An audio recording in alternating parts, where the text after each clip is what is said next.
America और भारत ने 10 साला दिफाई मुआहदा फ्रेमवर्क पर दस्तखत कर दिए। एक और डेवलपमेंट हुआ है। कुछ दिन पहले इन्होंने कहा था कि हम जो 2018 में चाबहार को परमिट दी थी वो रद्द कर रहे हैं। आज फिर खबर आई कि उसको 6 महीने के लिए ये परमिट कर रहे हैं। यहाँ पर हम भारत को भी अप्रिशिएट हमें जरूर करना चाहिए, हर उस मुल्क को अप्रिशिएट करना चाहिए जो अपनी खारजा पॉलिसी के मामले के ऊपर किसी की डिक्टेशन नहीं लेता और वो डिक्टेट नहीं होता। वैसे तो आप लोग एक दूसरे से बात नहीं कर रहे थे, वो आपके ऊपर टैरिफ पर टैरिफ लगाई जा रहे थे, तो ये अचानक क्या चमत्कार हुआ है? अमेरिकन को इंडिया चाहिए, लॉन्ग टर्म प्लेयर है उनके लिए। India is a long term player, वो they are thinking very very long, बड़ा लंबा सोचते हैं वो इंडिया के लिए। तो गालिबन ऐसा लग रहा है कि डोनाल्ड ट्रंप साहब और नरेंद्र मोदी साहब की मुलाकात भी पॉसिबल है कि फिर वो हमें होती हुई नजर आए। इसमें एडवांस ड्रोन और एआई हथियारों पर रिसर्च में मदद मिलेगी ये कहा गया है। इसके अलावा यूएस जो है वो नई टेक्नोलॉजी शेयर करेगा ये बताया गया है। 3-4 पॉइंट्स में है। पाकिस्तान के हवाले से अगर मैं बात करूं तो एक तो ये चीज सोचने की जरूरत है कि जो हम काम कर रहे थे, मतलब अमेरिका के साथ नॉन नेटो अलाय थे और बहुत सारी चीजें थी, हमारे साथ डिफेंस पैक्ट नहीं हुआ अभी तक अमेरिका का। अमरीकी वजीर दिफा ने कहा कि यह मुआहदा दोनों ममालिक के दरमियान दिफाई ताउन, टेक्नोलॉजी के तबादले और मालूमात के इश्तराक को मजीद मजबूत बनाएगा। जहां तक टैरिफ वाली बात है वो टेम्पररी है, वो भी ट्रेड जब जो ट्रेड डील चल रही है once it is negotiated completed वो भी फॉर्मलाइज हो जाएगा। ऐसा थोड़े कि जो टैरिफ लगा इस वजह से ट्रेड डील नहीं होगी, ट्रेड डील हो रही है।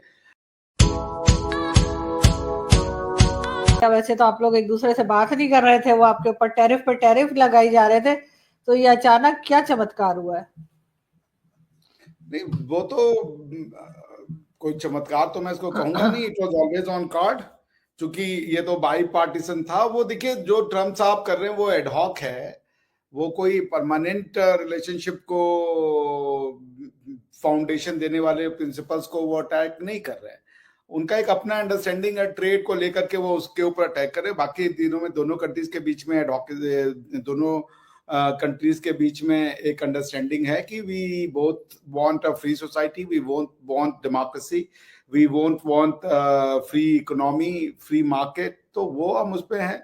तो इसको देखते हुए ये जो पीट हेगेत साहब जो कि उनके डिफेंस सेक्रेटरी हैं और राजनाथ सिंह जी ने कुआलालंपुर में जो है ये मीटिंग की और उस मीटिंग के बाद ये फ्रेमवर्क एग्रीमेंट जो है वो साइन हो गया है। तो इसमें तो कोई मुझे बहुत बड़ी चीज नहीं दिखाई देती। Why it's an issue.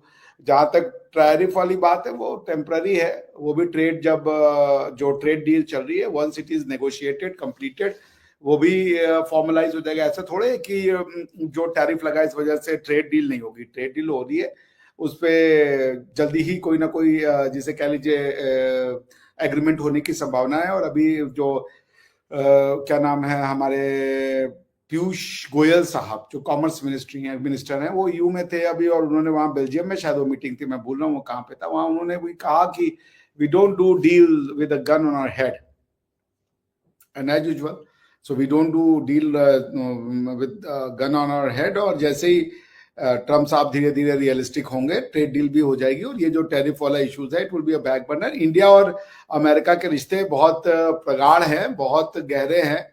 हाँ, we cannot simply trust America the way we trust USSR और रशिया। तो मैं इसको ऐसे ही देख रहा हूँ जी। बिल्कुल सही, लेकिन बहरहाल हम तो यही समझ रहे थे कि अभी काफी दिन तक शायद आपस में कोई डील नहीं होगी, किसी किस्म की बात नहीं होगी। जिस तरीके से अमेरिका और भारत के बीच में एक टसल सी चल रही थी, यही मेरा ख्याल है यही सही वर्ड है, टसल सी जो चल रही थी। लेकिन क्या कहेंगे फखर? मैं फखर भाई 1 मिनट ले रहा हूँ, क्षमा कीजिएगा। मैं इसको टसल नहीं देख रहा हूँ कि भारत और अमेरिका के, आपने कहा भारत और अमेरिका के बीच में टसल नहीं, ये टसल थी कि डोनाल्ड ट्रम्प साहब जो हैं वो करवाना चाहते हैं peace deal between Russia and Ukraine. उसमें वो इंडिया के ऊपर प्रेशर बना करके वो पीस डील करवाना चाह रहे थे कि उनका ये अंडरस्टैंडिंग है कि रशिया को अगर इकोनॉमिक सपोर्ट बंद हो जाए, जिसका कि दो देश जो उनको सपोर्ट करते हैं, चाइना और रशिया, चाइना और इंडिया, अगर वो अपना तेल खरीदना कम करेंगे तो इनके ऊपर इकोनॉमिकली प्रेशर पड़ेगा। उस इकोनॉमिक प्रेशर को डालने के लिए उन्होंने कहा, इंडिया से कहा कि तेल उनसे मत खरीदो। तो वो इंडिया से उनकी टसल नहीं चली थी, उनकी टसल थी कि वो रशिया वाला वॉर रुक जाए, somehow he should get a credit for that. That thing that I think was an issue, और वो हुआ नहीं। वरना वो अपने पहले वाले जो ट्रम्प साहब आए थे फर्स्ट टेन्योर में, तब क्यों नहीं उन्होंने किया ये सब टैरिफ वाला चीज, समझ रही है ना। तो आई डोंट थिंक कि ये कोई टसल है इंडिया और अमेरिका के बीच में। ट्रम्प साहब की एस्पिरेशन है to get some Nobel peace prize. जी, thank you very much and good afternoon to everyone. असल में ये डील जो है, इससे पहले भी हमने बहुत सारी चीज़ें देखी थी, और गालिबन जब हमारी बात होती रही है इस हवाले से, तो उसमें ये हमने देखा हुआ था कि भाई जो मसला है, यानी पाकिस्तान और जो इंडिया और अमेरिका के दरमियान अगर हम बात करें, तो ऐसा नहीं था कि हम अगर ये देखें कि भाई पाकिस्तान इंडिया और अमेरिका के दरमियान जो है वो चीज़ें बिल्कुल ख़त्म हो गई, ऐसा नहीं हुआ। बल्कि हुआ ये था कि कुछ वक्त के लिए कुछ मसाइल थे, लेकिन मुझे लगता है कि अब वो ख़त्म हो रहे हैं। और डोनाल्ड ट्रंप साहब हों या फिर डोनाल्ड ट्रंप साहब के अलावा अगर नरेंद्र मोदी साहब हो, भी उन्होंने भी ये कोशिश की थी कि जैसे ये हालात बहुत ज़्यादा ख़राब ना हो, इसीलिए वो शायद कुछ बोल भी नहीं रहे थे, वो खामोश थे।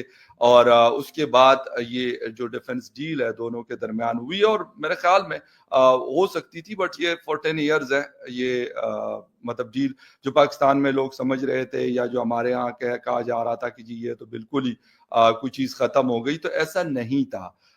ठीक है, वक्ती तौर पे था, और अब आगे जाकर लगता ऐसे है कि अगर चीजें बेहतरी की तरफ गई, डिफेंस के हवाले से बात करें या फिर बाकी चीजों के हवाले से बात करें, तो गालिबन ऐसा लग रहा है कि ये लोग जो हैं मतलब आपस में डोनाल्ड ट्रंप साहब और नरेंद्र मोदी साहब की मुलाकात भी पॉसिबल है कि फिर वो हमें होती हुई नजर आए। और मेरे ख्याल में पाकिस्तान के हवाले से अगर मैं बात करूं, तो एक तो ये चीज सोचने की जरूरत है कि जो हम काम कर रहे थे, मतलब अमेरिका के साथ नॉन नेटो अलाए थे और बहुत सारी चीजें थी, हमारे साथ डिफेंस पैक्ट नहीं हुआ अभी तक अमेरिका का, लेकिन इंडिया के साथ हुआ है। तो ये गालिबन अंदाजा हो जाना चाहिए कि ऐसा नहीं होता कि किसी के कहने पे या किसी के करीब होने से दूसरा दूर हो जाएगा, हम करीब होंगे तो वो दूर हो जाएंगे, वो करीब होंगे तो हम दूर हो जाएंगे, ऐसा नहीं होता। प्रायोरिटीज होती हैं, अमेरिका की अपनी प्रायोरिटीज थी। उनको लगता था और उनको लगता है कि भाई इंडिया एक बड़ा मुल्क है, एक बड़ी पॉपुलेशन रखता है, एक बड़ी मार्केट रखता है, तो इन सारी चीजों को अगर देखें तो ऐसा नहीं था कि वो चीन को लूज कर दे, वो इंडिया को लूज कर दे, वो मिडिल ईस्ट को लूज कर दे, मुमकिन नहीं है। इवन वो यूरोप को भी लूज नहीं करना चाहेंगे, लेकिन मैंने कहा कि अपनी अपनी प्रायोरिटीज होती है और उस हिसाब से ये लोग चल रहे होते हैं। वीडियो देखने के लिए धन्यवाद दोस्तों। अगर आप हमारे साथ जुड़ा रहना चाहते हैं तो कृपया करके चैनल को सब्सक्राइब कर बेल आइकॉन का बटन दबा दें।